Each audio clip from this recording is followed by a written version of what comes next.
Praise the Lord. कभी न कभी हमने अपने जीवन में इस बात को ज़रूर अनुभव किया होगा कि चाहे हम अपने काम में कितने भी दक्ष, कितने भी प्रवीण, कितनी भी हमें महारत हासिल क्यों ना हो, लेकिन कभी न कभी हम असफल हो जाते हैं उस काम में जिसे हम बरसों से कर रहे हैं। जिस काम को करते हुए हमें बरसों बीत गए और हमेशा हमने अपनी बुद्धि, अपनी समझ और उस ज्ञान के द्वारा जो हम संसार से प्राप्त करते हैं, उसके द्वारा हम किसी काम में बहुत प्रवीण हो जाते हैं। इन सब के बावजूद भी जब हम अपने काम में इतने निपुण हो जाते हैं, किसी कार्य को करते करते हम इतने दक्ष हो जाते हैं कि हमें लगता है कि हमें सब पता है। लेकिन एक समय ऐसा आता है जब हमारे द्वारा किया गया प्रयास असफल हो जाता है। जिस काम को हम बरसों से कर रहे हैं, जिसके बारे में हमें लगता है कि हम सब कुछ जानते हैं, जब हमें ऐसा लगता है कि जो कार्य हम करते हैं या जो बुद्धि, जो ज्ञान, जो समझ हमने प्राप्त की है वो पर्याप्त है और इसके द्वारा हम सफल हो सकते हैं, तब कभी ऐसा हो जाता है कि हमारा वो ज्ञान, हमारी वो समझ काम नहीं करती और हम असफल होते हैं। इस स्थान पर हमें रुककर थोड़ा सोचना है कि हम क्यों असफल हो गए। हमारे हर एक सवाल का जवाब हमें पवित्र शास्त्र बाइबल में मिलता है। जब हम लूका की पुस्तक उसका 5वां अध्याय पढ़ते हैं, तब हम वहाँ यीशु और पतरस की मुलाकात को देखते हैं। पहली बार पतरस यीशु से मिलते हैं।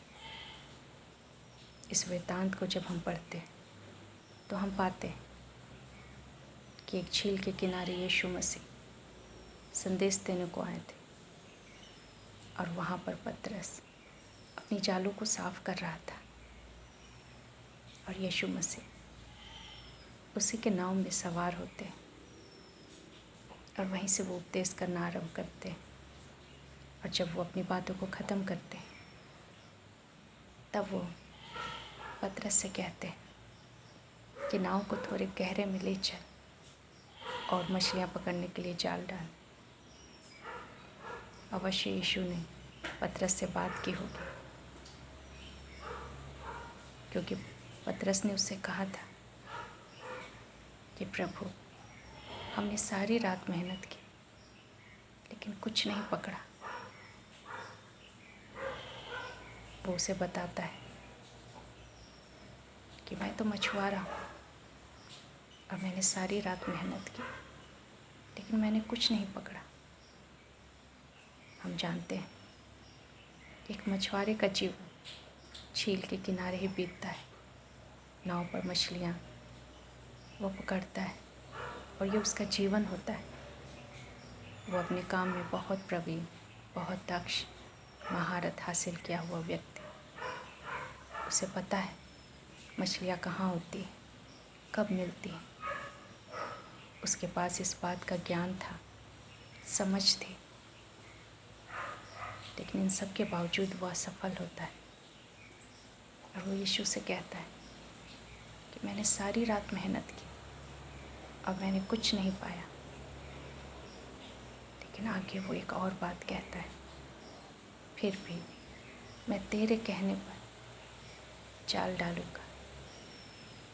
हम एक बार के लिए सोच सकते हैं पतरस जो सारी रात मेहनत करके लौटा है और वो अपनी जाल को धो रहा था, वो अपने काम को समाप्त करने पर था, घर लौटने को, विश्राम करने को था, क्योंकि उसने रात भर मेहनत की।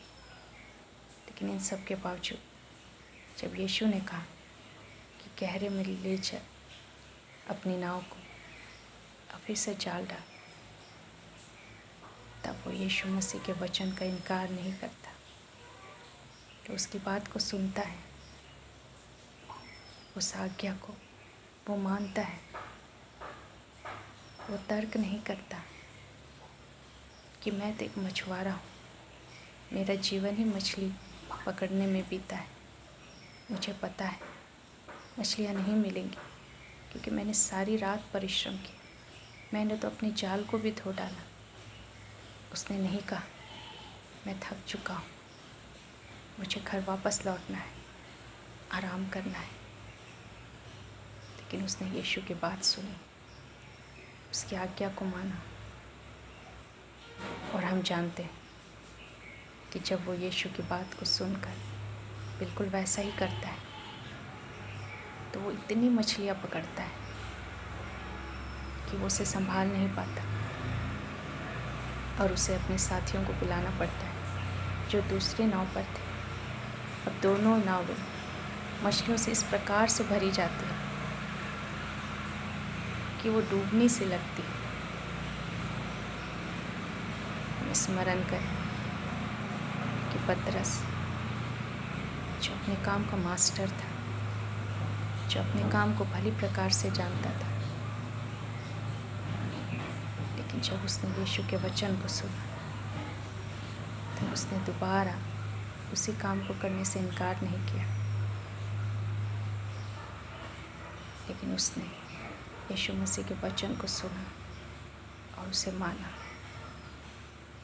कई बार हमारी बुद्धि परमेश्वर के वचन को मानने नहीं देती। जो आज्ञाएं हम परमेश्वर के वचन में पढ़ते हैं, कई बार हमारी समझ उसका इनकार करती है, क्योंकि हम अपना सारा परिश्रम कर चुके होते हैं, अपनी सारी बुद्धि, अपनी समझ, सब कुछ लगा चुके होते हैं, और तब भी हम सफल नहीं होते। तब परमेश्वर का वचन हमसे कहता है एक बार और प्रयास करो, जहाँ पर मैं कहता हूँ वहाँ करो। तब हम क्या करते हैं? क्या हम पतरस के समान कहते हैं, प्रभु मैंने बहुत परिश्रम किया, लेकिन कुछ भी मैंने प्राप्त नहीं किया, लेकिन आपके कहने पर एक बार और फिर से प्रयास करूँगा। क्या हमारा मन ऐसा है? परमेश्वर हमसे बातें करता है अपने वचन के द्वारा, पवित्र शास्त्र के द्वारा। हो सकता है हम अपने क्षेत्र में, चाहे वो नौकरी का हो, पढ़ाई का हो, बिजनेस का हो, या और भी कोई क्षेत्र जिसमें हम बहुत दक्ष हों, अपने काम में हमें महारत हासिल हो और हम सफल भी हुए हों, लेकिन एक समय जब आता है जब हम उन्हीं कामों में असफल हो जाते हैं, तब क्या हम यीशु की ओर लौटते हैं? क्या उसके वचन को हम सुनते हैं और मानते हैं? क्या हम इस बात को सोचते हैं कि मैंने तो अपनी सारी बुद्धि, शक्ति, बल सब कुछ लगा लिया, लेकिन भी मैंने कुछ प्राप्त नहीं किया। लेकिन अब जब यीशु का वचन कुछ कहता है, तो क्या हम उसे मानने को तैयार होते हैं? जो कुछ हम संसार में देखते हैं और जो भी ज्ञान हम इस संसार से प्राप्त करते हैं, चाहे वो पढ़ाई के द्वारा हो, हमारे अनुभव के द्वारा हो, या विभिन्न परिस्थितियों के द्वारा हम जो कुछ सीखते हैं, कई बार जब हम बाइबल पढ़ते हैं, यीशु मसीह के वचन को पढ़ते हैं, तो वो हमारे अनुभव, हमारी बुद्धि, हमारे ज्ञान से बिल्कुल उलट होती है। हमें समझ में नहीं आता कि जिस काम को मैं बार बार करके भी मैंने सफलता हासिल नहीं की, वो परमेश्वर के इस वचन को मानकर भला मैं कैसे प्राप्त कर सकता हूँ? लेकिन इसका उत्तर हमें यहाँ मिलता है। परमेश्वर का वचन जो जीवित है और जो काम करता है। हम मनुष्य हैं, हमारी बुद्धि वहीं तक काम करती है जो कुछ हम देखते और सीखते हैं। लेकिन परमेश्वर, उसकी बुद्धि अथाह है। जो बुद्धि उसमें पाई जाती है उसी में से परमेश्वर ने हमें दी। तो हम सोच सकते हैं कि उसकी बुद्धि कितनी महान है। पतरस जो मछलियाँ मारता था, जो मछुआ था, अपने काम में दक्ष था, लेकिन उसे एक बात ज़रूर स्मरण आई होगी जब ये सारी घटनाएं हो चुकी होंगी, तब उसे बाद में स्मरण आया होगा कि यीशु तो स्वयं परमेश्वर है। नदी, झीलों, पानी को बनाने वाला हमारा परमेश्वर, मछलियों को बनाने वाला परमेश्वर, उसे पता है झील में कहाँ मछलियाँ हैं, क्योंकि उसे बनाने वाला वो स्वयं है। हम उसकी बुद्धि पर संदेह नहीं कर सकते। हम अपने परमेश्वर के उस ज्ञान पर, उस समझ पर संदेह नहीं कर सकते, क्योंकि जो कुछ भी हम देखते हैं सब हमारे परमेश्वर का ही बनाया हुआ है। वो हमसे कहीं ज़्यादा समझ रखता है, क्योंकि सब कुछ उसी के द्वारा निर्मित है। जब हमारे जीवन में ऐसी परिस्थितियाँ हैं, जब हमारे कार्य असफल हो जाए, हमारे प्रयास विफल हो जाए, हमारी योजना धरी की धरी रह जाए, तब हमें परमेश्वर के वचन में खोजना है कि परमेश्वर क्या कहता है। हो सकता है परमेश्वर का वचन हमारी बुद्धि से मेल ना खाए, हमारी समझ, हमारे ज्ञान से मेल ना खाए, लेकिन हमारा परमेश्वर सत्य है, और जो सत्य वो देखता है वो हम नहीं देखते। उसे पता है कि हमारी सफलता कहाँ पर है। हम 1000 बार असफल हो सकते हैं उस कार्य में जिसमें हमें बड़ा विश्वास है कि हम इस कार्य को सरलता से कर सकते हैं। लेकिन तब भी जब हम इनमें विफल होते हैं तो इसका मतलब है कि हमें यीशु के वचन को खोजना है, ताकि हम जान सकें, ताकि इन बातों को हम सीख सकें कि वो हमारा परमेश्वर है जिसने सारी चीज़ों को बनाया। हमें यह स्मरण रखना है कि हम मनुष्य हैं और वो परमेश्वर है। उसकी समझ, उसकी बुद्धि, उसका ज्ञान हमसे कहीं महान है। तो जब वो कोई बात कहे, जब वो कोई आज्ञा दे अपने वचन के द्वारा, तो हमें तर्क नहीं करना, अपनी बुद्धि को, अपनी समझ को, अपने ज्ञान को आगे नहीं लाना है,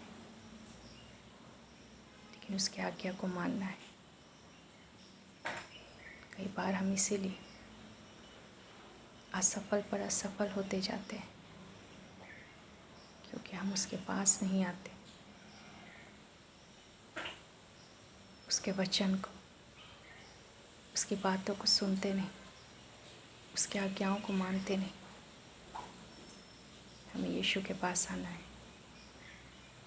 जो हमारा परमेश्वर है। हमारा परमेश्वर हमारी हर एक असफलता को सफलता में बदल देगा, और एक ऐसी सफलता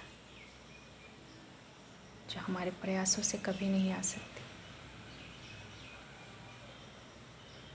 क्योंकि हमारा परमेश्वर जब देता है तो वो अथाह होता है, बहुतायत में होता है, क्योंकि हमारा परमेश्वर सामर्थ्य परमेश्वर है। कई बार ये परिस्थितियाँ हमें सिखाने आती हैं, और हम तब सीख सकते हैं जब हम यीशु को सुनना आरंभ करें पवित्र शास्त्र के द्वारा, तब हम जान पाएंगे हमारी सफलता कहाँ है, मछलियाँ कहाँ हैं, क्योंकि उसे बनाने वाला परमेश्वर वही है। जब असफल हो जाए तो वचन के पास आए, जो कुछ वो कहता है उसे करने में देर ना करें, क्योंकि हमारी सफलता हमारी आज्ञाकारिता पर निर्भर है। परमेश्वर को सब कुछ पता है, वो सब कुछ देना चाहता है, लेकिन जब तक हम उसकी आज्ञा नहीं मानेंगे, उसके वचन को सुनेंगे नहीं, उसके अनुसार करेंगे नहीं, तो हम उन चीज़ों को प्राप्त नहीं कर पाएंगे। आज परमेश्वर हमारी सहायता करे कि जहाँ हम असफल हो रहे हैं, जहाँ हमारी बुद्धि, हमारे ज्ञान, हमारी समझ काम नहीं आ रही, वहाँ हम परमेश्वर के वचन को इस्तेमाल करें और वचन जो कहता है उसे करने में देर ना करें। तब हम भी पतरस के समान उन बातों को होता हुआ देखेंगे जो हमारे प्रयासों से हो नहीं सकती, लेकिन परमेश्वर के लिए कुछ भी असंभव नहीं है,